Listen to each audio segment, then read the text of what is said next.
السلام علیکم ورحمۃ اللہ وبرکاتہ۔ وعلیکم السلام ورحمۃ اللہ وبرکاتہ۔ الحمد للہ وکفا وسلام علی عبادہ الذین اصطفى اما بعد۔ ہم انشاءاللہ پڑھنے والے ہیں وعن سالم بن عبد اللہ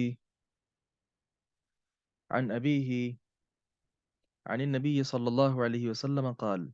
آپ میں سے کوئی پڑھنا چاہیں تو پڑھ سکتے ہیں، حدیث بھی ساتھ ترجمہ بھی کریں۔ جی اگر کوئی پڑھنا چاہیں گے تو وہ ہاتھ کھڑا کر لیں۔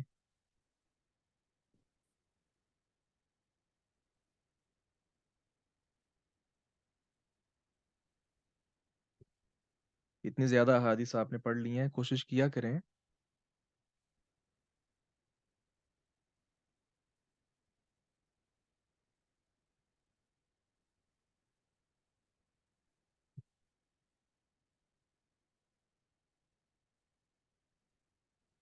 چلے میں پڑھتا ہوں، ہمت کیا کریں۔ نبی مکرم صلی اللہ علیہ وسلم نے فرمایا، فیما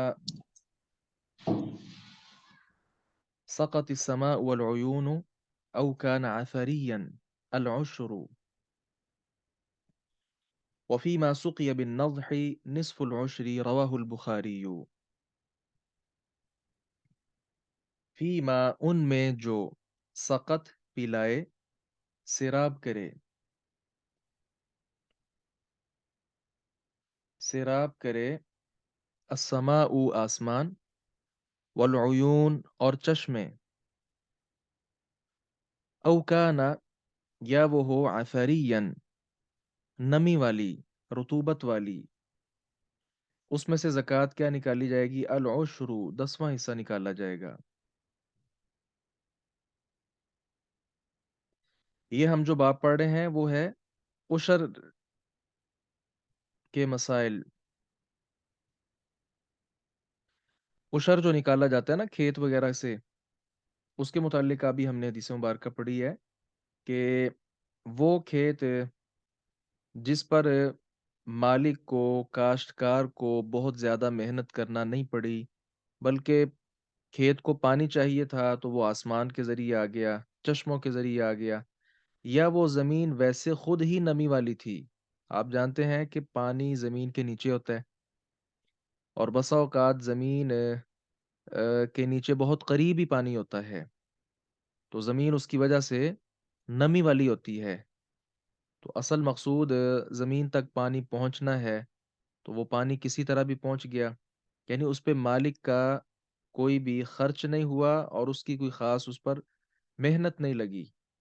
تو یہ چونکہ بڑی سہولت کے ساتھ اس کی جو فصل ہے وہ بڑھ گئی، تو اس صورت میں وہ اس میں سے 10واں حصہ، وَآتُوا حَقَّهُ يَوْمَ حَصَادِهِ، کٹائی کے دن اس کا جو حق ہے وہ ادا کیا جائے۔ گندم ہے مثال کے طور پہ، تو جس وقت اس کی کٹائی کی جائے گی اس وقت اس کا 10واں حصہ جو ہے وہ نکال دیا جائے گا۔ جنہیں یہ یاد ہو جائے وہ ہاتھ کھڑا کر لیں، فیما سقط السماء والعیون وکان عثریا العشر۔ جی جن کو اتنا یاد ہو جائے وہ ہاتھ کھڑا کر لیں۔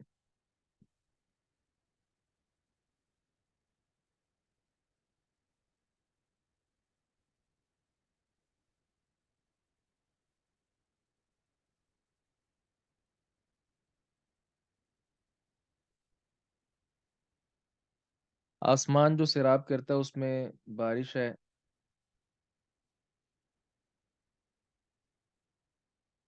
شبنم ہے، اسی طرح آسمان سے آنے والی اور چیزیں، اولے ہیں، برف ہے، وغیرہ وغیرہ۔ والعیون، عیون جو ہے یہ چشموں کو کہتے ہیں، عین ان کی جمع ہے عیون، اور یہ ایسی چیز پر بولا جاتا ہے جو زمین کو چاک کر کے، اس کا پیٹ چاک کر کے نکلے، تو اس سے مراد چشمے ہیں۔ ظاہر ہے اس میں بھی جو مالک ہے اس کو کسی طرح کی کوئی مشقت وغیرہ اٹھانا نہیں پڑی،